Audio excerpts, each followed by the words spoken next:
64세 남자와 재혼. 혼인신고 한 달 뒤 모든 걸 잃을 뻔했습니다. 저는 한소희 56살입니다. 저는 그 나이에 반찬 가게를 운영하고 있었어요. 새벽 4시에 일어나서 시장 가고 반찬 만들고 손님 응대하고 하루하루가 그렇게 흘러갔습니다. 남편과 사별한 지 10년. 처음엔 슬픔이 컸지만 시간이 지나니 그냥 익숙해지더라고요. 혼자 사는 것도, 혼자 먹는 것도, 혼자 잠드는 것도요. 외롭다는 생각은 했지만 그게 뭐 어때서요? 이렇게 사는 사람도 많은데요. 그런데 그날이었어요. 가게 앞에서 정도연 씨를 처음 본 게 말이죠. 사장님, 여기 김치 맛있다고 소문났던데요. 64살이라고 했습니다. 전직 교사였다고 했어요. 차분한 목소리에 단정한 옷차림. 뭔가 믿음직스러운 느낌이 들었죠. 처음엔 그냥 단골 손님이었습니다. 일주일에 2~3번 가게에 들러서 반찬 사가고요. 그런데 어느 날부터인가 도연 씨가 늦게까지 남아있더라고요. 사장님, 혼자 정리하시기 힘드시죠? 제가 좀 도와드릴게요. 손님이 도와준다는데 마다할 이유가 없었습니다. 무거운 반찬통 옮기는 것부터 바닥 청소까지요. 묵묵히 일을 거두는 모습이 고마웠어요. 그렇게 한 달쯤 지났을까요? 도연 씨가 커피를 한 잔 건네며 말했습니다. 사장님, 저도 혼자 삽니다. 아내를 5년 전에 떠나보냈어요. 그때 처음 알았죠. 이 사람도 외롭구나. 이 사람도 누군가와 함께하고 싶어 하는구나. 힘드셨겠어요. 제가 그렇게 답하자 도연 씨가 조용히 웃었습니다. 힘들었죠. 근데 사장님 보면 제 마음이 좀 편해져요. 그날 밤 집에 돌아와서도 그 말이 계속 맴돌았어요. 10년 만에 처음 듣는 그런 말이었죠. 누군가 내 존재로 인해 편해진다는 말이요. 다음 날 아침 도연 씨한테 문자가 왔습니다. 오늘도 좋은 하루 되세요. 오늘 날씨가 쌀쌀하니 따뜻하게 입고 나가세요. 사소한 문자였지만 마음이 따뜻해졌어요. 이런 게 관심이구나. 이런 게 배려구나. 그 뒤로 거의 매일 연락이 왔습니다. 아침마다 안부 묻고 저녁이면 통화하고요. 가게 일로 힘들 때면 오늘 힘드셨죠? 수고하셨어요 라는 말도 빼먹지 않았죠. 시간이 흐를수록 도연 씨의 배려는 더 깊어졌어요. 제 생일도 기억했고 제가 좋아하는 음식도 챙겨왔습니다. 가게 매출이 안 나온다고 한숨 쉬면 괜찮아요. 다 잘 될 거예요 라며 위로해줬죠. 그러던 어느 날 도연 씨 누나가 가게에 찾아왔습니다. 정유경 씨요. 60대 후반쯤 돼 보이는 분이었어요. 소희 씨 맞죠? 제 동생한테 얘기 많이 들었어요. 표정은 웃고 있었지만 눈빛은 날카로웠습니다. 뭔가 저를 평가하는 느낌이었어요. 우리 도연이가 요즘 많이 밝아졌어요. 소희 씨 덕분인가 봐요. 칭찬 같지만 칭찬 같지 않은 말투였죠. 그런데 그때는 그냥 인사차 온 거라고만 생각했어요. 누나분이 오셨어요. 그날 저녁 도연 씨한테 말하자 도연 씨가 잠깐 표정이 굳어졌습니다. 누나가 뭐라고 하던가요? 별 말씀 안 하셨어요. 그냥 인사하러 오신 것 같던데요. 도연 씨가 안도하는 표정을 지었어요. 그때는 그게 뭘 의미하는지 몰랐습니다. 그렇게 시간이 더 흐르고 도연 씨가 어느 날 조심스럽게 물었습니다. 소희 씨, 우리 이렇게 계속 함께하면 안 될까요? 함께하다. 그 말이 제 가슴에 와닿았어요. 10년 동안 혼자였던 삶이었죠. 이제는 누군가와 함께할 수 있을 것 같았습니다. 저도 그러고 싶어요. 그렇게 우리는 조용히 혼인신고를 했습니다. 주변에 알리지도 않고 큰 식도 올리지 않았어요. 그냥 둘이서 구청 가서 서류에 도장 찍고요. 혼인신고증을 받아들고 나오는데 도연 씨가 제 손을 꼭 잡았습니다. 이제 우리 가족이에요. 소희 씨 곁에 제가 있을게요. 그날이 제 인생에서 가장 따뜻한 날이었습니다. 아니, 그렇게 믿었어요. 그때까지는요. 집으로 돌아오는 차 안에서 저는 창밖을 바라보며 생각했습니다. 이제 다시 시작이구나. 남은 인생을 이 사람과 함께 살아가는 거구나. 그런데 왜일까요? 가슴 한구석이 묘하게 불편했어요. 설렘보다는 약간의 불안감 같은 게 스쳤습니다. 도연 씨가 운전하면서 말했어요. 이제 소희 씨는 가게 일줄이고 집에서 좀 쉬어요. 제가 다 책임질게요. 그 말이 달콤하게 들렸어요. 하지만 동시에 약간 이상하기도 했습니다. 가게는 제 삶이었거든요. 10년 동안 혼자 일궈온 제 공간이었죠. 고마워요. 근데 가게는 제가 계속할래요. 제 일이니까요. 제가 그렇게 답하자 도연 씨가 잠깐 침묵했습니다. 그래요. 알겠어요. 목소리가 살짝 차가워진 것 같았지만 기분 탓이겠지. 저는 그렇게 생각하며 그날 밤을 보냈습니다. 혼인신고 후 첫날 밤이었어요. 저는 오랜만에 누군가 옆에서 자는 느낌을 받았습니다. 따뜻했지만 왠지 모르게 숨이 막히는 것 같기도 했어요. 혼인신고를 하고 나서 첫 주가 시작됐습니다. 그날 아침 눈을 뜨자마자 고소한 냄새가 코끝을 스쳤어요. 뭔가 익숙하지 않은 느낌이었죠. 10년 동안 혼자 살면서 아침에 이런 냄새를 맡아본 적이 없었거든요. 거실로 나가보니 도연 씨가 식탁을 차리고 있었습니다. 된장찌개가 보글보글 끓고 있었고 계란말이에 김치에 나물까지 정갈하게 놓여 있었어요. 일어나셨어요. 어서 앉으세요.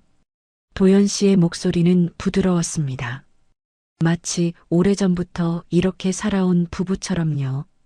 이렇게까지 안 하셔도 되는데요. 제가 말하자 도연 씨가 웃으며 답했습니다. 이제 가족인데 당연한 거죠. 소희 씨가 매일 새벽같이 일어나서 힘들게 일하는데 이 정도는 제가 해야죠. 그 말을 듣는 순간 가슴이 뭉클했어요. 10년 만에 처음 느껴보는 감정이었습니다. 누군가 나를 챙겨준다는 느낌이요. 아침을 먹고 나서 도연 씨가 말했습니다. 오늘 가게까지 제가 데려다 드릴게요. 차로 10분이면 되니까요. 버스 타고 가시는 것보다 훨씬 편하잖아요. 고맙다는 말밖에 할 수 없었어요. 정말 완벽한 남편이었죠. 차 안에서 도연 씨가 물었습니다. 요즘 가게 매출은 어때요? 솔직히 말하자면 좋지 않았어요. 요즘 경기도 안 좋고 젊은 사람들은 반찬을 잘 안 사니 그냥 그래요. 뭐? 제가 애써 웃으며 답했죠. 도연 씨가 제 손을 가볍게 잡았습니다. 소희 씨, 이제는 내가 있으니까 좀 쉬어도 돼요. 너무 무리하지 마세요. 그 말이 달콤하게 들렸어요. 누군가 내 걱정을 해준다는 게 이렇게 좋은 거구나. 그렇게 생각했습니다. 그날 저녁 가게 문을 닫고 집에 돌아왔을 때도 도연 씨는 저를 기다리고 있었어요. 저녁은 제가 차릴게요. 오늘 하루 어땠어요? 손님 많이 왔어요. 하나하나 묻는 모습이 다정했습니다. 저는 그날 하루 있었던 일들을 이야기했어요. 단골 손님 박미정 씨가 오셔서 이런저런 얘기 나눴다는 것도요. 도연 씨의 표정이 잠깐 굳어지는 것 같았지만 금방 풀어졌습니다. 아, 그러셨구나. 손님들이랑 친하시네요. 네, 오래된 단골분들이라 그래요. 제가 답하자 도연 씨가 고개를 끄덕였죠. 그렇게 일주일이 지나고 2주가 지났습니다. 도연 씨는 매일 아침 식사를 차려주고 저를 가게까지 데려다 줬어요. 저녁에는 제가 돌아올 때까지 기다렸다가 함께 식사를 했죠. 주말에는 집 청소도 같이 하고 장도 같이 보러 갔습니다. 완벽했어요. 정말 완벽한 결혼 생활이었습니다. 10년 동안 혼자 살면서 느껴보지 못했던 안정감이 있었어요. 누군가 내 곁에 있다는 것만으로도 마음이 편해졌죠. 밤에 잠들 때도 혼자가 아니라는 게 좋았습니다. 어느 날 저녁 도연 씨가 말했어요. 소희 씨, 가게 영업시간 좀 줄이면 어떨까요? 너무 늦게까지 하시는 것 같아서요. 제가 물었죠. 왜요? 지금도 손님이 적은데 시간까지 줄이면 매출이 더 떨어지잖아요. 도연 씨가 천천히 말했습니다. 소희 씨 건강이 더 중요하죠. 돈은 제가 있으니까 괜찮아요. 그 말이 고마웠지만 동시에 좀 이상했어요. 가게는 제 삶이었거든요. 10년 동안 혼자 꾸려온 제 공간이었죠. 근데 생각해보니 도연 씨가 걱정해서 하는 말인 것 같았어요. 고마워요. 근데 조금만 더 해볼게요. 제가 답하자 도연 씨는 더 이상 말하지 않았습니다. 그날 밤 침대에 누워서도 그 대화가 계속 맴돌았어요. 도연 씨는 좋은 뜻으로 한 말인데 왜 마음이 불편한 걸까요? 제가 예민한 건가? 그렇게 생각하며 잠들려고 했죠. 다음 날 아침도 도연 씨는 어김없이 식사를 준비해 놨습니다. 오늘도 좋은 하루 보내세요. 너무 무리하지 마시고요. 알겠어요. 제가 웃으며 답했습니다. 차를 타고 가게로 가는 길 창밖을 보며 생각했어요. 이 생활이 계속됐으면 좋겠다고요. 가게에 도착해서 문을 열고 하루를 시작했습니다. 단골 손님들이 하나둘 들어오기 시작했어요. 박미정 씨도 왔습니다. 사장님, 요즘 얼굴이 좋아 보이세요. 뭔 좋은 일 있어요? 네, 좀 그래요. 제가 웃으며 답했죠. 재혼하셨다며요. 축하해요. 미정 씨의 말에 제가 놀랐습니다. 어떻게 알았어요? 동네가 좁잖아요. 다들 알더라고요. 그렇구나. 제가 고개를 끄덕이며 반찬을 담아드렸어요. 근데 사장님, 남편분이 매일 아침마다 데려다 주시더라고요. 참 다정하시네요. 그래요. 미정 씨의 말에 저도 웃었습니다. 근데 왜일까요? 웃으면서도 약간 불편한 감정이 스쳤어요. 그날 저녁 집에 돌아왔을 때 도연 씨가 물었습니다. 오늘 박미정 씨 또 왔어요. 네, 왔어요. 제가 답하자 도연 씨의 표정이 미묘하게 변했습니다. 자주 오시나 보네요. 단골이시니까요. 제 대답에 도연 씨가 잠시 침묵했죠. 그날 밤 식사 시간은 평소보다 조용했습니다. 도연 씨가 무슨 생각을 하는지 알 수 없었어요. 제가 먼저 말을 꺼냈죠. 무슨 일 있어요? 아니요. 아무것도 아니에요. 도연 씨가 웃으며 답했지만 그 웃음이 어딘가 어색했습니다. 그날 이후로 도연 씨의 태도가 조금씩 달라지기 시작했어요. 아주 미묘하게요. 아침에 저를 가게에 데려다 줄 때도 저녁에 함께 식사할 때도 예전만큼 편하지 않았습니다. 뭔가 어색한 긴장감이 흘렀어요. 혼인신고 후 한 달이 다 되어갈 무렵이었습니다. 저는 그날도 평소처럼 가게 일을 하고 있었어요. 손님들 응대하고 반찬 만들고 설거지하고. 그런데 문득 이런 생각이 들었습니다. 이 평화가 언제까지 갈까? 왜 자꾸 이런 생각이 드는 걸까요? 저녁 무렵 도연 씨한테서 문자가 왔습니다. 오늘은 제가 못 데리러 가요. 혼자 오세요. 처음 있는 일이었어요.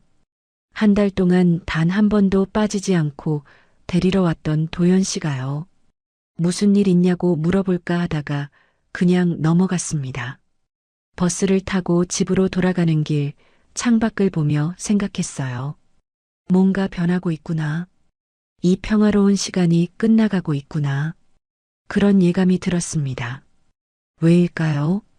아무 일도 일어나지 않았는데 불안했어요. 집에 도착했을 때 도연 씨는 거실에 앉아 있었습니다. 표정이 굳어 있었어요. 무슨 일 있어요? 제가 물었지만 도연 씨는 고개를 저었습니다. 아니요. 그냥 좀 피곤해서요. 그날 저녁은 각자 간단히 먹고 일찍 잠자리에 들었습니다. 누워서도 잠이 오지 않았어요. 옆에 누운 도연 씨의 숨소리를 들으며 생각했습니다. 이 평화가 오래가지 않을 것 같다고요. 왜 그런 생각이 드는지는 설명할 수 없었지만 뭔가 서서히 무너지고 있다는 걸 느꼈어요. 그리고 그 예감은 틀리지 않았습니다. 변화는 아주 작은 것부터 시작됐습니다. 어느 날 아침 저는 평소처럼 옷장에서 옷을 꺼내 입었어요. 밝은 핑크색 블라우스였죠. 제가 좋아하는 색이었습니다. 가게에서 입기에도 딱 좋은 옷이었어요. 거실로 나갔을 때 도연 씨가 저를 보더니 잠깐 멈칫했습니다. 그러더니 조심스럽게 말했어요. 소희 씨, 그 옷 좀 화려하지 않아요? 네. 제가 물었죠. 왜요? 이상해요.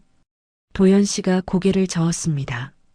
이상한 건 아닌데 소희 씨 나이에는 좀 더 단정한 색이 낫지 않을까요? 베이지나 회색 같은 거요. 그 말을 듣는 순간 이상한 기분이 들었어요. 제 나이에는요. 56살이면 밝은 색 입으면 안 되나요?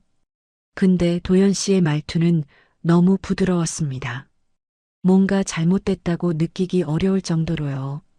그냥 조언하는 것처럼 들렸어요. 알겠어요. 그냥 이대로 갈게요. 제가 웃으며 답했지만 마음 한구석이 불편했습니다. 도연 씨는 더 이상 말하지 않았지만 표정이 조금 굳어 있었어요. 차를 타고 가게로 가는 내내 침묵이 흘렀죠. 그날 이후로 옷에 대한 말이 계속됐습니다. 소희 씨, 오늘 입은 옷 좀 짧지 않아요? 그 무늬는 너무 화려한 것 같은데요.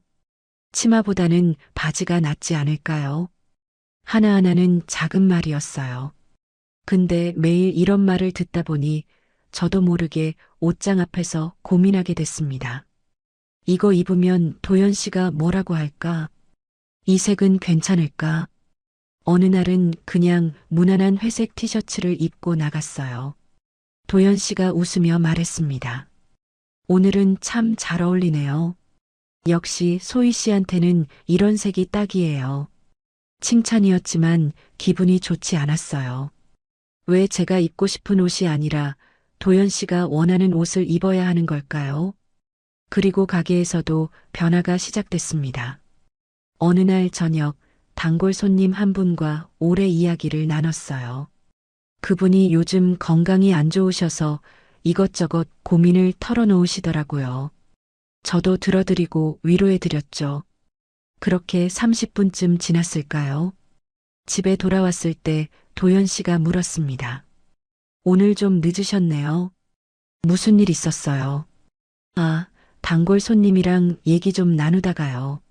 제가 답하자 도연 씨의 표정이 미묘하게 변했어요. 손님이랑 그렇게 오래 얘기해야 해요. 가게 일도 있을 텐데요. 저는 당황했습니다. 손님이랑 이야기 나누는 게 문제가 되나요? 단골이신 분인데요. 도연 씨가 천천히 말했어요.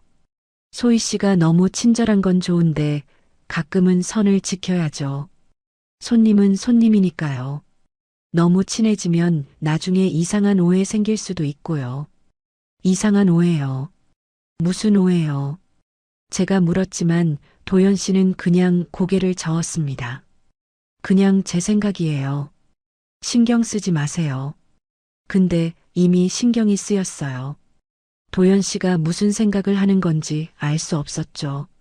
그날 이후로 가게에서 손님들과 이야기할 때마다 시간이 신경 쓰였습니다.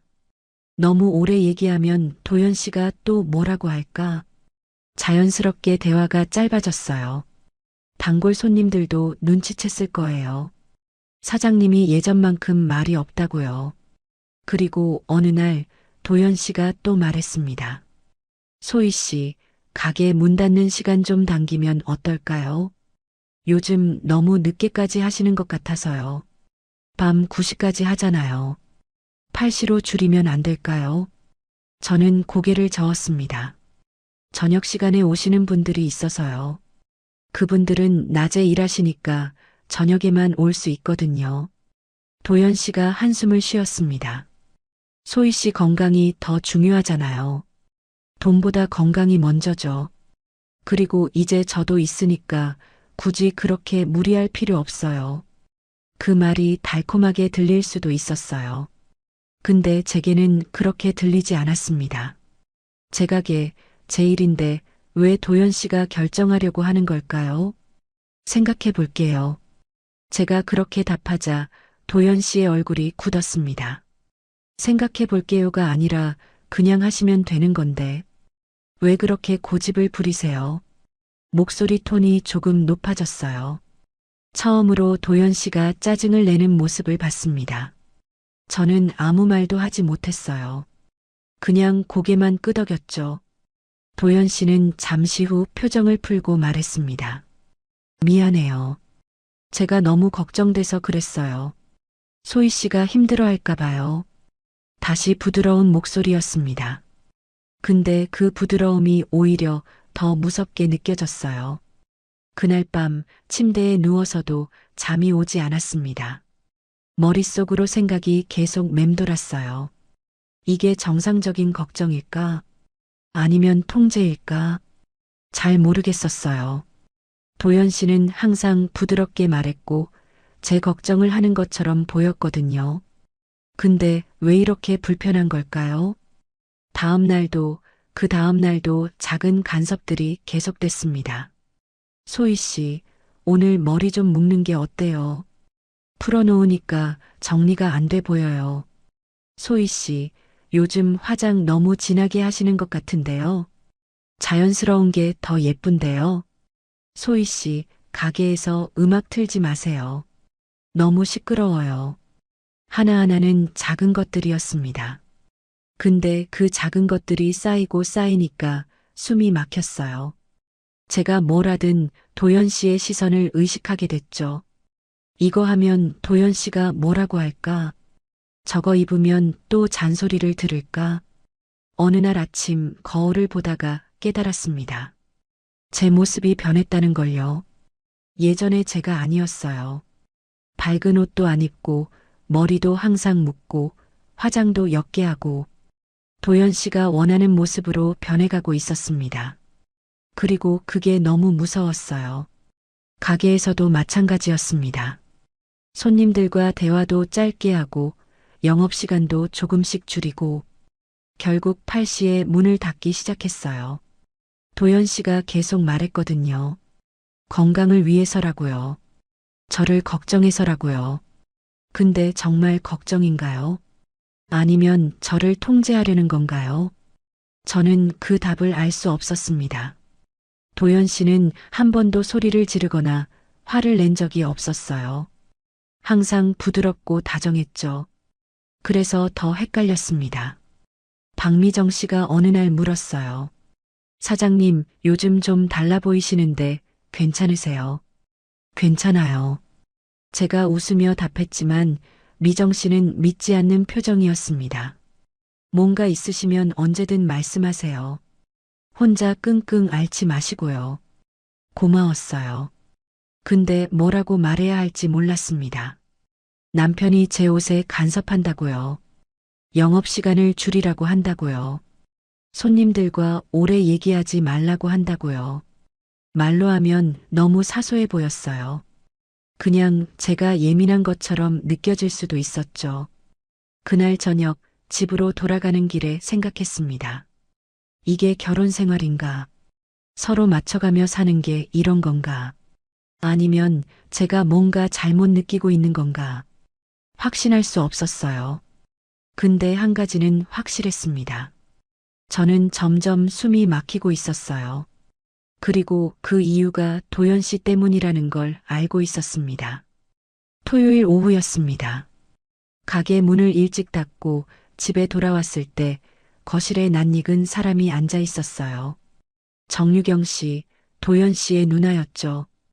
혼인신고 전에 한 번 본 적이 있는 그분이었습니다. 소희 씨, 오셨어요. 유경 씨가 웃으며 말했습니다. 근데 그 웃음이 예전처럼 따뜻하게 느껴지지 않았어요. 뭔가 날카로운 게 있었죠. 누나가 오셨어요. 차라도 한 잔 드릴게요. 제가 부엌으로 가려는데 유경 씨가 말했습니다. 아니에요. 잠깐만 앉아요. 할 얘기가 있어서요. 저는 소파에 앉았습니다. 도연 씨는 제 옆에, 유경 씨는 맞은편에 앉았어요. 묘하게 긴장되는 분위기였죠. 유경 씨가 천천히 입을 열었습니다. 소희 씨, 우리 도연이랑 결혼하고 어때요? 편하게 지내고 있어요. 네, 잘 지내고 있어요. 제가 답했습니다. 유경 씨가 고개를 끄덕이더니 말을 이었어요. 그렇다니 다행이네요. 근데 소희 씨, 우리 집안에 대해서는 얼마나 알고 있어요? 저는 잠깐 당황했습니다. 집안이요. 네, 우리 집안은 대대로 교육자 집안이었어요.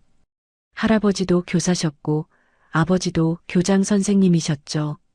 도연이도 30년 넘게 교사 생활하다가 은퇴했고요.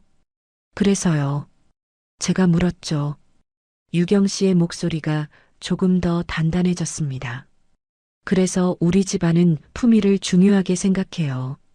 조용하고 단정한 걸 중요하게 여기죠. 과하게 튀거나 시끄러운 걸 별로 좋아하지 않아요. 알겠죠. 저는 아무 말도 할 수 없었어요. 이게 무슨 말인가 싶었죠. 결혼한 지 한 달 넘었는데 지금 와서 집안 규칙을 말씀하시는 건가요? 유경 씨는 계속 말했습니다. 소희 씨가 반찬 가게 하시는 건 알아요. 근데 너무 늦게까지 일하시는 것 같던데 그건 좀 조절하시는 게 좋을 것 같아요. 가정도 돌봐야죠. 제가 가게 일을 하는 게 문제가 되나요? 제 목소리가 떨렸습니다. 유경 씨가 손을 흔들었어요. 문제라는 게 아니라 균형을 맞추라는 거예요. 도연이도 이제 나이가 있잖아요. 집에서 편히 쉴 수 있어야죠. 매일 밤늦게 소희 씨 기다리느라 힘들어 하더라고요. 그 말을 듣는 순간 화가 났습니다. 도연 씨는 제게 그런 말 한 적 없었어요. 힘들다고, 기다리기 힘들다고요. 도연 씨를 봤지만 도연 씨는 시선을 피했습니다. 그냥 고개를 숙이고 있었어요. 유경 씨는 멈추지 않았습니다. 그리고 소희 씨, 옷차림도 좀 신경 써주세요. 요즘 너무 화려하게 입으신다고 하던데요. 우리 집안 며느리로서 단정한 이미지를 지켜줬으면 좋겠어요. 이건 부탁이 아니라 요구였습니다. 명령에 가까웠죠. 저는 참을 수 없었어요. 누나님, 제가 뭘 잘못했나요? 제 옷차림이 왜 문제가 되는 건가요? 제 가게 일이 왜 문제가 되는 건가요? 유경 씨가 눈썹을 찌푸렸습니다. 소희 씨, 목소리 좀 낮추세요. 우리 조용히 대화하고 있잖아요. 왜 그렇게 흥분해요? 흥분이요. 저는 흥분한 게 아니었어요. 그냥 제 입장을 말한 것뿐이었죠. 근데 유경 씨 눈에는 제가 흥분한 사람으로 보였나 봐요. 도연 씨가 그제야 입을 열었습니다. 소희 씨, 누나 말씀도 일리가 있어요. 우리 좀 더 침착하게 얘기해요. 저는 도연 씨를 봤습니다. 당신은 왜 아무 말도 안 해요? 당신 누나가 저한테 이러는데 왜 그냥 앉아만 있어요? 도연 씨가 난처한 표정을 지었어요. 누나는 좋은 뜻으로 하시는 말씀이에요. 그냥 우리 가족으로 잘 지내자는 거죠. 가족이요. 저는 웃음이 나왔습니다. 쓴웃음이었죠. 가족이라면서 왜 저를 바꾸려고 하는 건가요? 제 옷도, 제 일도, 제 모든 걸 바꾸려고 하는 거 아니에요. 유경 씨가 한숨을 쉬었습니다. 소희 씨, 결혼 생활이 뭔지 아세요? 서로 맞춰가는 거예요.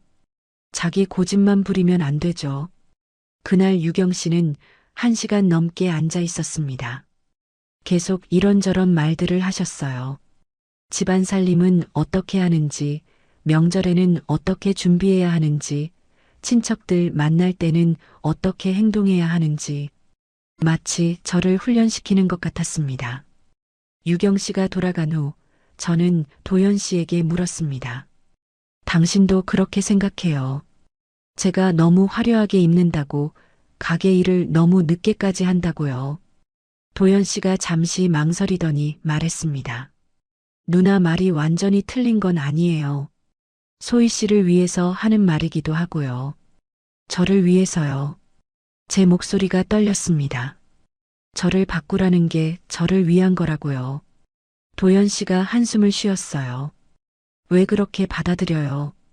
그냥 좀 더 나은 모습이 되라는 거잖아요. 더 단정하게, 더 품위 있게요. 더 나은 모습이요. 저는 지금 나쁜 모습인가요? 제가 물었지만 도연 씨는 답하지 않았습니다. 그냥 방으로 들어가 버렸어요. 저는 거실에 혼자 남았습니다. 그날 밤 저는 오랫동안 잠들지 못했어요. 생각이 너무 많았습니다. 이게 정상적인 결혼 생활일까?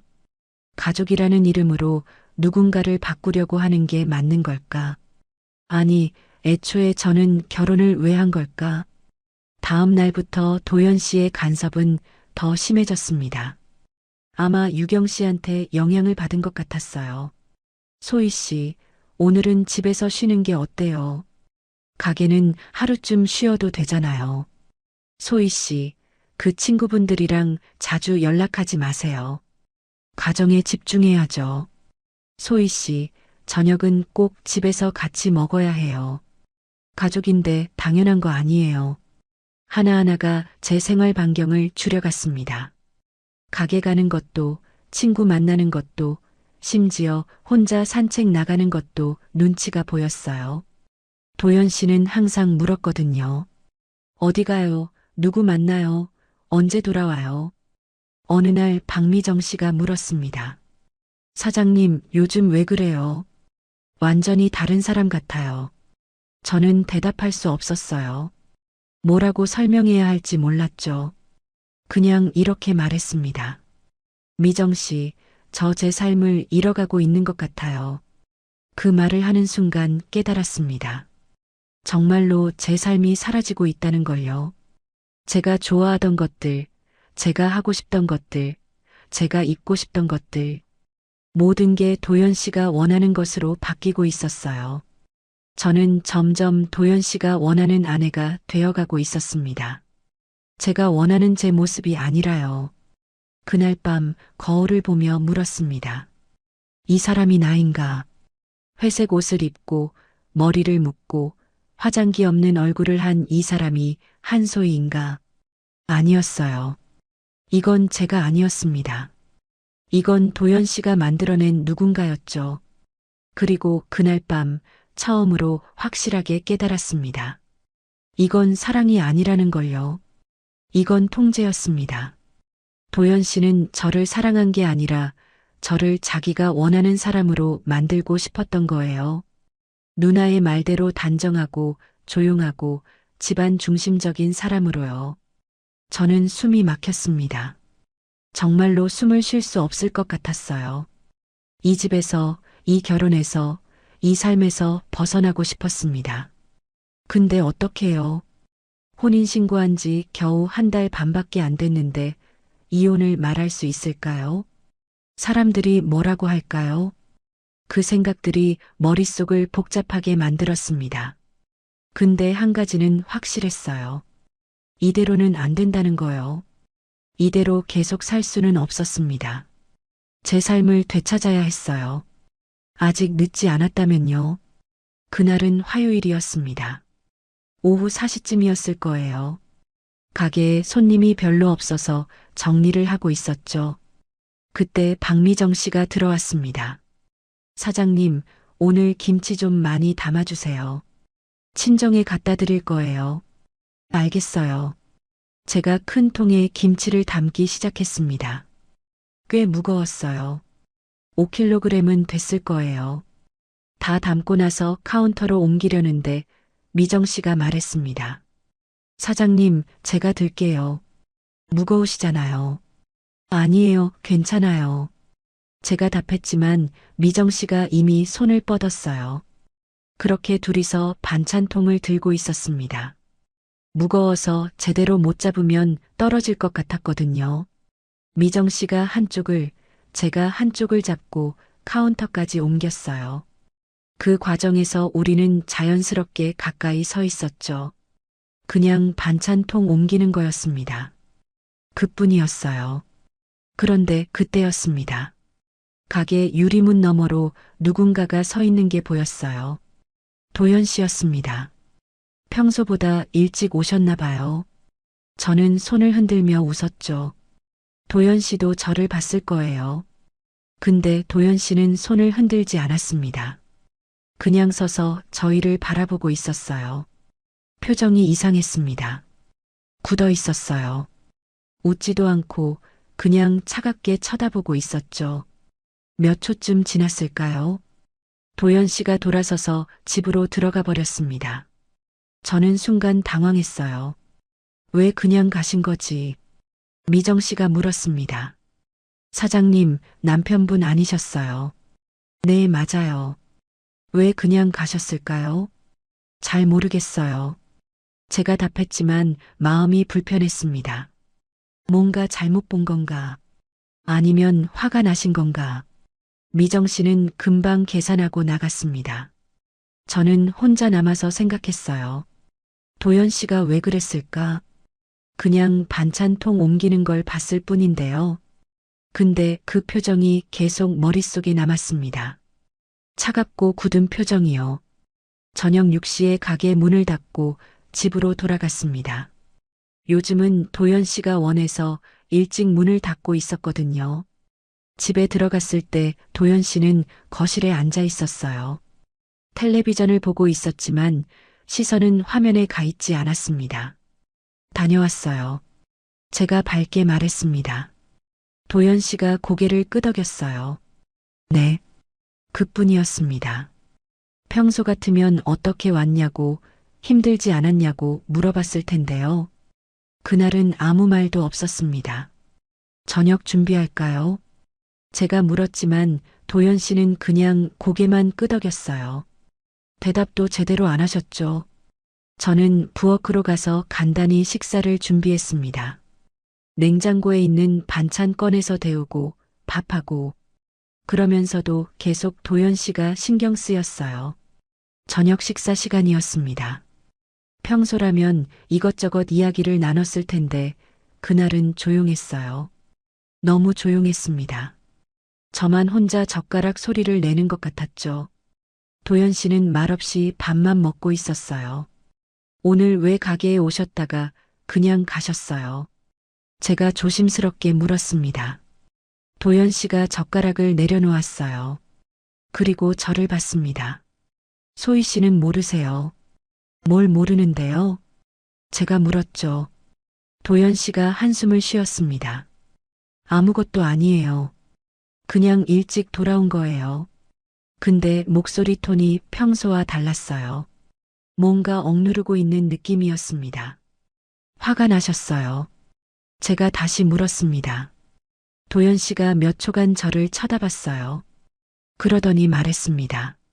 화난 건 아닌데 그냥 좀 이상하더라고요. 뭐가요?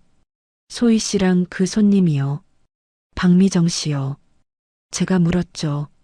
네, 박미정 씨요. 너무 가까이 있던 것 같던데요. 도연 씨의 목소리가 조금 날카로워졌습니다. 저는 어이가 없었어요. 가까이요. 반찬통이 무거워서 같이 옮긴 거예요. 그뿐이에요.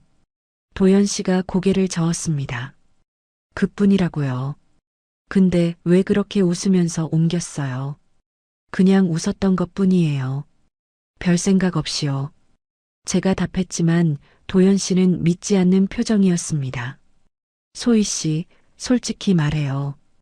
박미정 씨랑 자주 그렇게 가까이 지내요. 도연 씨가 물었습니다. 저는 황당했어요. 가까이 지낸다니요. 단골 손님일 뿐이에요. 그 이상도 이하도 아니에요. 도연 씨가 식탁을 손으로 탁 쳤습니다. 크게 소리가 난 건 아니었지만 저는 깜짝 놀랐어요. 도연 씨가 이렇게 감정을 드러낸 건 처음이었거든요. 단골 손님이면 적당한 거리를 유지해야죠. 왜 그렇게 친하게 지내요? 불필요하게 사람들이랑 엮이지 마세요. 불필요하게요. 제 목소리가 떨렸습니다. 장사하는 사람이 손님이랑 친하게 지내는 게 뭐가 문제예요? 도연 씨가 저를 쏘아봤습니다. 친하게 지내는 거랑 지나치게 가까워지는 건 달라요. 선을 지켜야죠. 선이요. 대체 무슨 선을 말하는 건가요? 저는 아무것도 안 했어요. 그냥 반찬통 옮긴 것 뿐이에요. 제가 말했지만 도연 씨는 고개를 저었습니다. 소희 씨는 자기가 어떻게 보이는지 몰라요. 너무 방심하는 것 같아요. 방심이요. 저는 웃음이 나왔습니다. 쓴웃음이었죠. 제가 뭘 방심한 거예요? 제가 뭘 잘못한 거예요? 도연 씨가 한숨을 쉬었습니다. 잘못했다는 게 아니라 조심하라는 거예요. 사람들이 오해할 수 있잖아요. 누가 오해해요? 저는 아무것도 안 했는데요. 제 목소리가 높아졌습니다. 도연 씨가 손을 들어 제 말을 막았어요. 목소리 좀 낮추세요. 왜 흥분해요? 저는 소희 씨 걱정돼서 하는 말이에요. 걱정이요. 이게 걱정인가요? 저는 반문했지만 도연 씨는 더 이상 대답하지 않았습니다. 그냥 자리에서 일어나서 방으로 들어가 버렸어요. 저는 식탁에 혼자 남았습니다. 손이 떨렸어요. 화가 나서인지, 억울해서인지, 아니면 무서워서인지 몰랐습니다. 그냥 반찬통 하나 옮긴 것 뿐인데요. 그게 왜 문제가 되는 건가요? 왜 도연 씨는 그렇게 예민하게 반응하는 건가요? 그날 밤 침대에 누워서도 잠이 오지 않았습니다. 도연 씨는 이미 잠든 것 같았어요. 규칙적인 숨소리가 들렸거든요. 저는 천장을 보며 생각했습니다. 이게 질투인가? 아니면 통제인가? 도연 씨는 질투한 게 아니었어요. 만약 질투였다면 화를 냈을 거예요. 소리를 질렀을 거죠. 근데 도연 씨는 그러지 않았습니다. 그냥 차갑게 제게 선을 지키라고 말했어요. 불필요한 사람들과 엮이지 말라고요. 그게 더 무서웠습니다. 감정을 드러내지 않으면서 저를 통제하는 방식이요. 화를 내는 것보다 더 섬뜩했어요. 왜냐하면 제가 뭘 잘못했는지 명확하지 않았거든요. 그냥 도연 씨가 불편해하니까 제가 조심해야 하는 거였죠. 다음 날 아침 도연 씨는 평소처럼 아침을 차려놨습니다. 어젯밤 일이 없었던 것처럼요. 잘 잤어요. 도연 씨가 웃으며 물었어요. 네. 제가 짧게 답했습니다. 도연 씨는 더 이상 어젯밤 일에 대해 언급하지 않았어요. 차를 타고 가게로 가는 길도 조용했습니다. 평소처럼 이런저런 이야기를 나누지 않았어요. 그냥 라디오 소리만 흘렀죠. 가게 앞에 도착했을 때 도연 씨가 말했습니다. 소희 씨, 어제 제가 한 말 기억하죠? 불필요한 사람들과 너무 엮이지 마세요. 선을 지켜야 해요. 그 말을 끝으로 도연 씨는 차를 출발시켰습니다. 저는 가게 앞에 서서 멀어지는 차를 바라봤어요. 가슴이 답답했습니다. 이게 맞는 건가? 제가 뭘 잘못한 건가? 확신할 수 없었어요. 가게 문을 열고 들어갔습니다. 오늘도 하루가 시작됐죠. 근데 어제와 달랐습니다. 손님들이 들어올 때마다 긴장됐어요. 혹시 또 누가 저한테 가까이 다가오면 어떡하지? 혹시 도연 씨가 또 보면 어떡하지? 그런 생각들이 머릿속을 가득 채웠습니다. 저는 그날 어제 일을 가볍게 넘기려고 했어요. 그냥 도연 씨가 예민했던 거라고 생각하려고 했죠. 근데 마음 한구석에서는 알고 있었습니다. 이게 시작이라는 걸요. 이게 끝이 아니라는 걸요. 이틀이 지났습니다. 그날은 목요일 저녁이었어요. 가게 일을 마치고 집에 돌아왔을 때 도연 씨가 평소와 달리 소파에 앉아 있었습니다. 손에 뭔가를 들고 있었어요. 제 휴대폰이었습니다. 왜 제 휴대폰을 가지고 계세요? 제가 물었습니다. 목소리가 떨렸어요. 도연 씨가 천천히 고개를 들었습니다. 아, 소희 씨 왔어요. 배터리가 방전됐길래 충전해뒀어요. 그러면서 휴대폰을 제게 건넸죠. 저는 휴대폰을 받아들었습니다. 화면을 켰어요. 통화 기록이 열려 있었습니다. 제가 마지막으로 본 화면이 아니었어요. 누군가 통화 기록을 확인한 흔적이었죠. 도연 씨, 제 통화 기록 보셨어요? 제가 물었습니다. 도연 씨가 잠깐 망설이더니 답했습니다. 보긴 봤어요. 충전하다가 우연히 화면이 켜져서요. 우연이요. 저는 믿을 수 없었어요. 통화 기록은 그냥 우연히 열리는 게 아니거든요. 일부러 눌러야 하는 거였죠. 왜 제 통화 기록을 보신 거예요? 제 목소리가 높아졌습니다. 도연 씨가 한숨을 쉬었어요. 소희 씨, 왜 그렇게 예민하게 반응해요? 잠깐 본 것뿐이에요. 숨길 게 있어서 그래요. 숨길게요. 저는 아무것도 숨긴 게 없어요. 근데 왜 제 허락도 없이 제 휴대폰을 보는 거예요? 도연 씨가 일어섰습니다. 부부인데 뭐가 문제예요? 서로 알아야죠. 투명해야 하는 거 아니에요. 투명함이요. 이건 투명함이 아니라 감시예요. 제가 말했지만 도연 씨는 코웃음을 쳤습니다. 감시라니 너무 심하게 말하는 거 아니에요. 그냥 걱정돼서 확인한 거예요. 누구한테 자주 전화하나 보려고요. 도연 씨의 말투가 점점 차가워졌습니다. 저는 더 이상 말할 수 없었어요. 뭘 말해도 소용없을 것 같았거든요. 다음 날 오후 더 이상한 일이 벌어졌습니다. 가게에서 일을 하고 있는데 도연 씨가 갑자기 들어왔어요. 평소에는 오후에 안 오시는데 말이죠. 소희 씨, 잠깐 시간 있어요. 네, 왜요? 제가 물었습니다. 도연 씨가 가게 안쪽을 둘러봤습니다. 그러더니 천장에 달린 CCTV를 가리켰어요. 저거 정상 작동하는지 확인 좀 하려고요. 요즘 가게 보안이 중요하잖아요. 확인은 제가 할 수 있어요. 제가 답했지만 도연 씨는 이미 의자를 가져다 놓고 있었습니다. 도연 씨가 CCTV 각도를 이리저리 만졌어요. 여기서 가게 전체가 다 보이네요. 좋아요. 그리고 녹화는 며칠치나 저장돼요. 일주일이요. 제가 답했습니다. 도연 씨가 고개를 끄덕이더니 말했어요. 나중에 집에서 한번 확인해 볼게요. 혹시 모르니까요. 확인이요. 뭘 확인하시려고요? 제가 물었습니다. 도연 씨가 웃었어요. 그냥 가게에 이상한 사람 들어오는지요.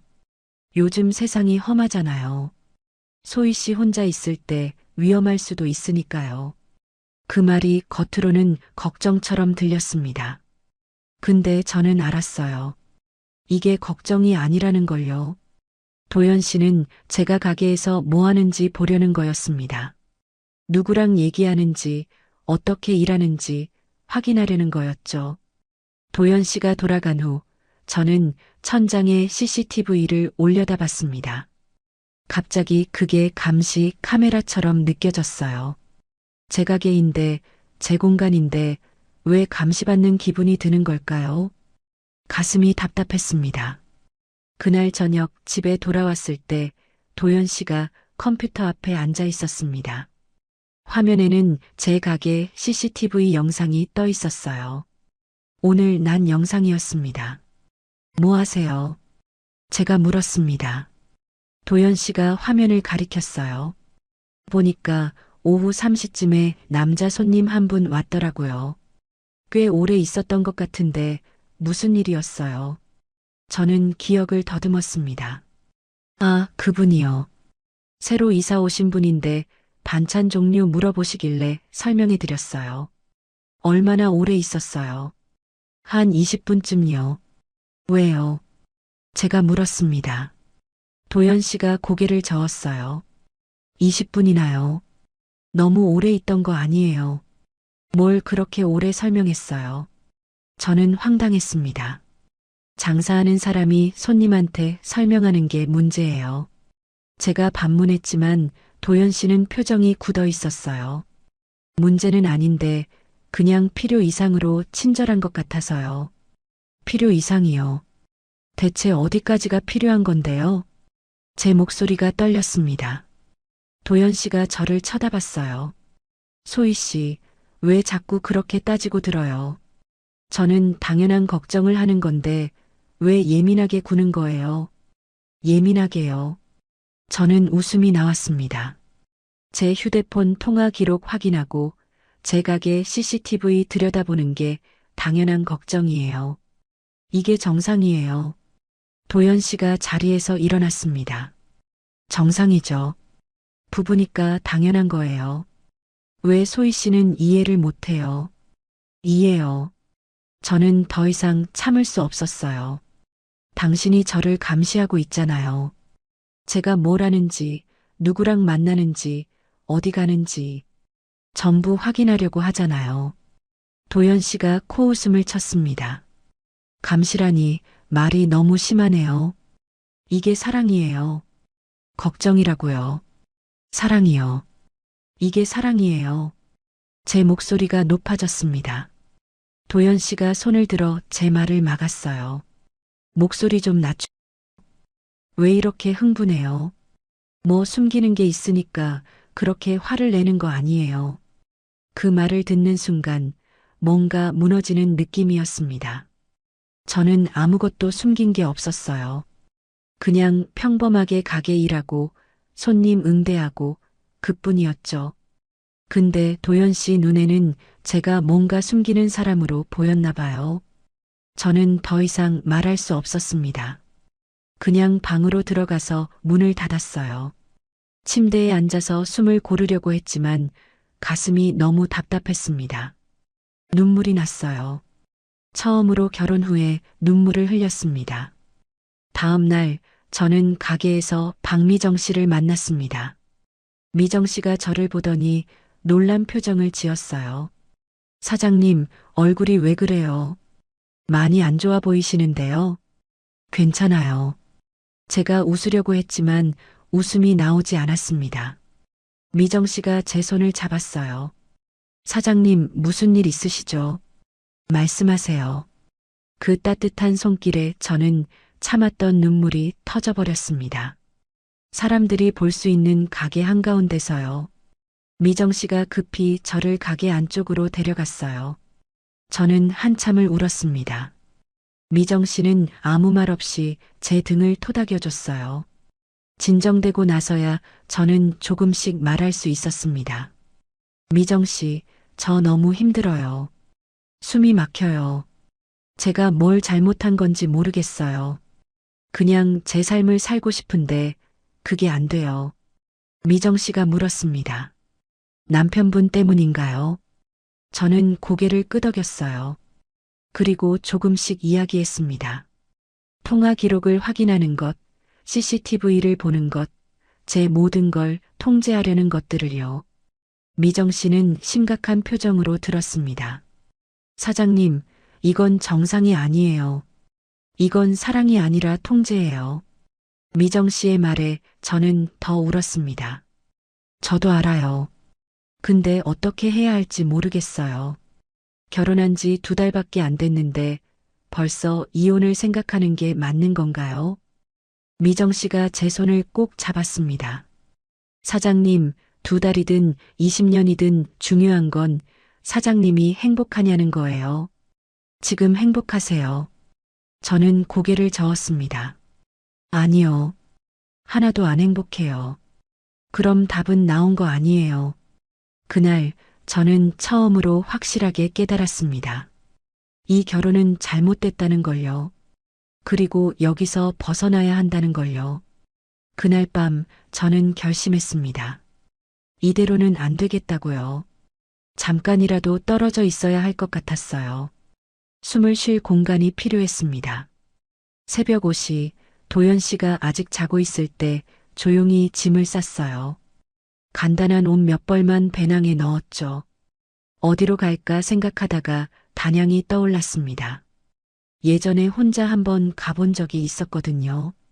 강이 있고 조용하고 그냥 멍하니 앉아있기 좋은 곳이었죠. 쪽지 하나 남겼습니다. 잠깐 다녀올게요. 걱정하지 마세요. 그게 전부였어요.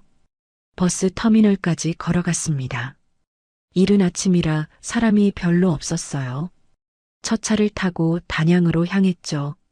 버스 창밖으로 해가 떠올랐습니다.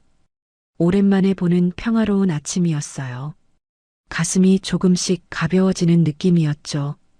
단양에 도착한 건 오전 9시쯤이었습니다. 강가로 걸어갔어요. 물소리가 들렸습니다. 바람이 시원하게 불었죠. 벤치에 앉아서 그냥 강물을 바라봤어요. 아무 생각도 하지 않으려고 했습니다. 그냥 숨만 쉬고 싶었어요. 1시간쯤 지났을까요? 휴대폰이 울렸습니다.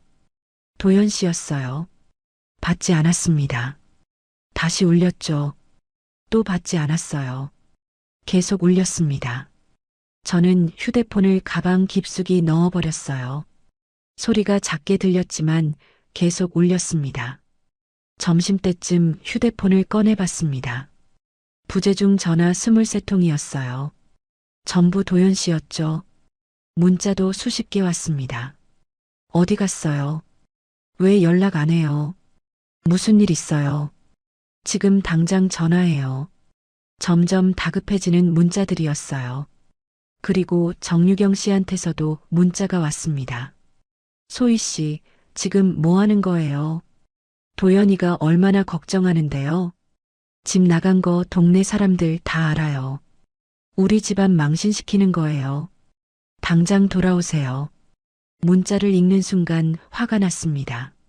망신이요. 제가 잠깐 혼자 있고 싶어서 나온 게 망신이에요. 저는 문자에 답하지 않았습니다. 다시 휴대폰을 가방에 넣었어요. 오후 내내 강가에 앉아 있었습니다. 해가 지고 어두워지고 별이 뜨기 시작했어요. 그제야 숙소를 잡아야겠다고 생각했죠. 근처 게스트하우스에 방을 잡았습니다. 그날 밤 잠이 오지 않았어요. 천장을 보며 생각했습니다. 돌아가면 뭐라고 할까? 도연 씨가 화를 낼까? 아니면 또 부드럽게 걱정했다고 말할까? 어느 쪽이든 두려웠어요. 다음 날 아침 더 이상 미룰 수 없었습니다. 돌아가야 했어요. 버스를 타고 집으로 향했죠. 가까워질수록 가슴이 두근거렸습니다. 불안했어요. 뭔가 나쁜 일이 생길 것 같은 예감이 들었죠. 오후 2시쯤 집에 도착했습니다. 문을 열고 들어갔을 때 도연 씨는 식탁에 앉아 있었어요. 움직이지 않고 그냥 앉아 있었습니다. 저를 보고도 아무 말이 없었어요. 그냥 쳐다만 봤죠. 다녀왔어요. 제가 조심스럽게 말했습니다. 도연 씨는 대답하지 않았어요. 계속 저를 바라만 봤습니다. 그 시선이 무서웠어요. 차갑고 날카롭고 뭔가 억눌린 감정이 느껴졌죠. 몇 분이 지났을까요? 도연 씨가 천천히 입을 열었습니다. 어디 갔었어요? 단양요. 제가 답했습니다. 왜요? 그냥 숨 좀 쉬고 싶어서요. 도연 씨가 코웃음을 쳤어요. 숨이요. 여기서 숨 못 쉬겠어요. 저는 아무 말도 할 수 없었습니다. 도연 씨가 계속 말했어요. 연락도 안 하고 쪽지 하나만 남기고 나가버리는 게 정상이에요. 저 얼마나 걱정했는지 알아요. 걱정했다면 왜 CCTV를 확인하고 통화 기록을 보는 거예요? 제가 반문했습니다. 도연 씨의 얼굴이 굳었습니다. 그게 왜 나와요? 그거랑 이거랑 무슨 상관이에요? 소희 씨는 지금 논점을 흐리고 있어요. 논점이요. 저는 웃음이 나왔습니다. 논점은 당신이 저를 통제한다는 거예요. 감시한다는 거예요. 도연 씨가 자리에서 벌떡 일어났습니다. 통제요. 감시요. 내가 언제요? 나는 소희 씨 걱정돼서 그런 거예요. 왜 그걸 이해를 못해요? 목소리가 높아졌어요. 처음으로 도연 씨가 큰 소리를 냈습니다. 이해요. 제가 뭘 이해해야 해요? 당신이 제 삶을 전부 통제하는 걸 이해해야 해요. 제 옷, 제 일, 제 친구들, 전부 당신 마음대로 하려는 걸 참아야 해요. 제 목소리도 떨리기 시작했습니다. 도연 씨가 식탁을 손으로 쳤어요. 큰 소리가 났습니다. 내 마음대로요. 내가 뭘 마음대로 했어요. 다 소희 씨 위해서 한 거잖아요. 더 나은 사람이 되라고, 더 품이 있는 사람이 되라고 한 거예요. 더 나은 사람이요. 저는 지금 나쁜 사람이에요. 제가 물었습니다. 도연 씨가 헛웃음을 쳤어요. 나쁘다는 게 아니라 그냥 부족하다는 거죠. 56살이면서 애처럼 밝은 옷 입고 손님들이랑 필요 이상으로 친하게 지내고 가게 일에만 매달려 있고 그게 제대로 된 거예요. 그 말을 듣는 순간 뭔가 무너졌습니다. 도연 씨는 저를 있는 그대로 사랑한 게 아니었어요. 그냥 제가 부족하다고 생각했던 거였죠. 고쳐야 할 사람이라고 본 거였어요. 당신은 절 사랑한 게 아니었네요. 제 목소리가 작아졌습니다. 도연 씨가 비웃었어요. 사랑 안 했으면 결혼했겠어요. 56살 반찬가게 사장을, 아무것도 없는 사람을 내가 받아준 거예요. 고마워해야죠. 받아줬다고요. 제가 뭘 받은 거예요? 저는 눈물이 났습니다. 도연 씨가 손가락으로 저를 가리켰어요. 왜 나를 버리려고 했어요? 나 없이 뭐 할 수 있다고요? 혼자서 반찬 가게나 하면서 살 거예요. 너 같은 사람 아무도 안 봐줘요. 내가 받아준 거라고요. 그 말이 칼처럼 찔렀습니다. 도연 씨는 처음부터 저를 동등한 사람으로 본 게 아니었어요. 그냥 불쌍한 사람, 외로운 사람, 자기가 구해줘야 할 사람으로 봤던 거죠. 그래서 통제할 수 있다고 생각한 거였어요. 저는 더 이상 그 자리에 있을 수 없었습니다. 방으로 들어가서 짐을 쌌어요. 도연 씨가 문을 벌컥 열었습니다. 뭐해요? 어디 가려고요? 나가요. 더 이상 여기 못 있어요. 제가 답했습니다. 도연 씨가 제 팔을 잡았어요. 나가면 어디 가요? 갈 데도 없으면서요. 손을 놓으세요. 제가 말했지만 도연 씨는 놓지 않았습니다. 소희 씨, 정신 차려요. 우리 부부예요. 이렇게 쉽게 끝낼 수 없어요. 쉽게요. 저는 웃었습니다. 결혼한 지 2달 만에 제 삶 전부를 잃어버렸어요. 이게 쉬운 거예요. 도연 씨의 손을 뿌리쳤습니다. 그리고 짐을 들고 집을 나왔어요. 뒤에서 도연 씨가 뭐라고 소리쳤지만 돌아보지 않았습니다. 그냥 걸었어요. 앞만 보고요. 그날 밤 저는 박미정 씨 집 문을 두드렸습니다. 미정 씨가 문을 열고 제 모습을 보더니 아무 말 없이 안으로 들였어요. 괜찮아요. 들어와요. 따뜻한 목소리였습니다. 저는 그 말에 무너져 내렸어요. 한참을 울었습니다. 미정 씨는 옆에 앉아서 제 등을 토닥여줬어요. 아무것도 묻지 않았습니다. 그냥 옆에 있어줬죠. 진정되고 나서야 저는 조금씩 이야기할 수 있었어요. 도연 씨와 있었던 일들을요. 처음부터 끝까지 전부요. 미정 씨가 한숨을 쉬었습니다. 사장님, 잘 나오셨어요. 더 있었으면 정말 위험했을 거예요. 그 말을 듣는 순간 실감했습니다. 제가 정말로 위험한 상황에 있었다는 걸요. 혼인신고한 지 고작 2달이었어요. 2달 만에 제 삶이 완전히 무너질 뻔했던 거죠. 그날 밤은 미정 씨 집 작은 방에서 잤습니다. 오랜만에 편하게 숨을 쉴 수 있었어요. 누가 제 행동을 감시하지 않았고, 뭐라고 하지 않았고, 통제하지 않았죠. 그냥 편안했습니다. 이상하게도 불안하지 않았어요. 오히려 안도감이 들었죠. 다음 날 아침 변호사 사무실을 찾아갔습니다. 이혼 상담을 받으러 갔어요.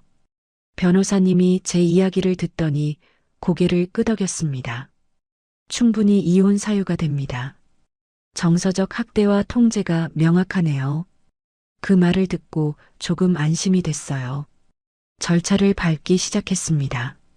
이혼 조정 신청서를 냈어요. 도연 씨한테 통지가 갔을 거예요.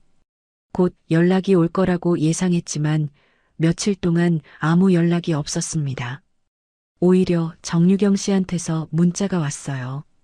소희 씨, 이게 뭐 하는 거예요? 결혼한 지 2달 만에 이혼이요. 우리 집안 망신이 이만저만이 아니에요. 당장 철회하세요. 읽고 지웠습니다. 더 이상 그분들 말에 흔들리고 싶지 않았어요. 그 사이 가게로 돌아갔습니다. 문을 열고 들어가니 먼지가 쌓여 있었어요. 일주일 정도 비워뒀으니까요. 청소부터 시작했습니다. 구석구석 닦고 정리하고 반찬도 새로 만들었어요. 손을 움직이니까 마음이 조금씩 정리되는 느낌이었죠. 단골 손님들이 하나둘 돌아왔습니다. 사장님, 어디 아프셨어요? 가게 문이 닫혀 있길래 걱정했어요. 잠깐 좀 쉬었어요. 이제 괜찮아요. 제가 웃으며 답했습니다. 예전처럼 자연스러운 웃음이었어요. 억지로 짓는 게 아니라요. 손님들과 대화하는 게 편했습니다. 시간 신경 안 쓰고 누가 뭐라고 하지 않으니까요. 그냥 웃고 이야기하고 반찬 팔고 제가 원래 하던 일이었죠. 이게 제 삶이었어요. 한 달쯤 지났을까요? 이혼 조정 기일이 잡혔습니다. 법원에 갔어요. 도연 씨를 다시 봤습니다. 수척해 보였어요. 저를 보더니 뭔가 말하려고 했지만 저는 시선을 피했죠. 조정실에서 조정위원님이 물었습니다. 합의 이혼 의사가 있으신가요? 도연 씨가 잠시 망설이더니 답했어요. 네. 그렇게 간단하게 끝났습니다. 재산 분할도 위자료도 없었어요. 그냥 갈라서는 거였죠. 2달간의 결혼이 그렇게 끝났습니다. 법원을 나오는데 도연 씨가 뒤에서 불렀어요. 소희 씨, 돌아보지 않으려고 했지만 멈춰섰습니다. 도연 씨가 말했어요. 제가 잘못했어요. 너무 심했던 것 같아요. 그 말을 듣고 웃음이 나왔습니다. 쓴웃음이었죠. 잘못했다는 걸 이제 아시는 거예요. 제가 물었습니다. 도연 씨는 대답하지 못했어요. 저는 돌아서서 걸어갔습니다. 뒤돌아보지 않았어요. 그럴 필요가 없었거든요. 그날 이후 제 삶이 조금씩 돌아왔습니다. 아침에 일어나서 제가 입고 싶은 옷을 입었어요. 밝은 핑크색 블라우스도 꺼내 입었죠. 거울을 보니 오랜만에 제 모습이 보였습니다. 한소희의 모습이요. 가게 영업시간도 다시 늘렸어요. 9시까지 문을 열었습니다. 저녁 손님들이 다시 오기 시작했어요. 오랜만이에요, 사장님. 가게 일찍 닫아서 못 왔었어요. 미안해요. 이제 다시 늦게까지 할게요. 그렇게 답하니까 마음이 편했습니다. 친구들도 다시 만나기 시작했어요. 통화 시간도 신경 안 썼습니다. 누가 뭐라고 하지 않으니까요. 웃을 때도 크게 웃었어요. 제가 원래 그런 사람이었거든요. 밝고 활발하고 사람들이랑 이야기하는 걸 좋아하는 사람이요. 석 달쯤 지났을 때였습니다. 미정 씨가 물었어요. 사장님, 요즘 정말 좋아 보이세요. 예전 모습으로 돌아온 것 같아요. 그렇죠. 저도 그렇게 느껴져요. 제가 답했습니다. 미정 씨가 웃었어요. 혼자 사는 거 외롭지 않아요. 외롭지 않냐고요. 잠깐 생각했습니다. 외로운가? 아니었어요. 오히려 편했습니다. 제가 원하는 대로 살 수 있으니까요. 누가 간섭하지 않으니까요. 괜찮아요. 혼자여도요. 제가 답했죠. 그날 밤 집에 돌아와서 거울을 봤습니다. 56살의 한소희가 거기 있었어요. 주름도 있고 백발도 조금 보이고 완벽하지 않은 모습이었죠. 근데 행복해 보였습니다. 제가 저를 행복하게 만들고 있었으니까요. 돌이켜 생각해 보면 제가 도연 씨와 결혼한 건 외로움 때문이었어요. 혼자 사는 게 힘들어서 누군가 옆에 있으면 좋겠다고 생각해서였죠. 근데 그게 잘못이었습니다. 외로움 때문에 서둘러 선택하면 안 되는 거였어요. 제 삶을 다른 사람에게 통째로 넘겨줄 뻔했습니다. 제 옷, 제 일, 제 친구들, 제 시간, 제 모든 것을요. 도연 씨가 원하는 사람이 되려고 애썼죠. 근데 그건 제가 아니었어요. 한소희가 아니었습니다. 이제는 알아요. 혼자여도 괜찮다는 걸요.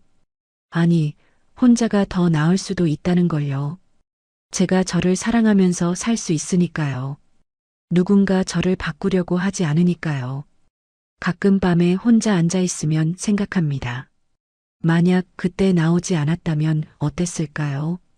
더 오래 참았다면요. 아마 제 자신을 완전히 잃어버렸을 거예요. 한소희라는 사람이 사라졌겠죠. 근데 저는 나왔습니다. 용기를 냈어요. 그리고 다시 저로 돌아왔죠. 이제 제 삶을 살고 있어요. 56살 반찬가게 사장 한소희로요. 밝은 옷 입고 크게 웃고 손님들이랑 이야기하고 제가 원하는 시간에 가게 문 닫고요. 완벽하지 않아도 괜찮습니다. 누군가 옆에 없어도 괜찮아요. 제가 저를 사랑하니까요. 제 삶을 사랑하니까요. 그걸 깨닫는데 2달이 걸렸습니다. 비싼 대가였지만 배웠어요. 다시 나로 살면 되는 거였습니다. 그게 전부였어요.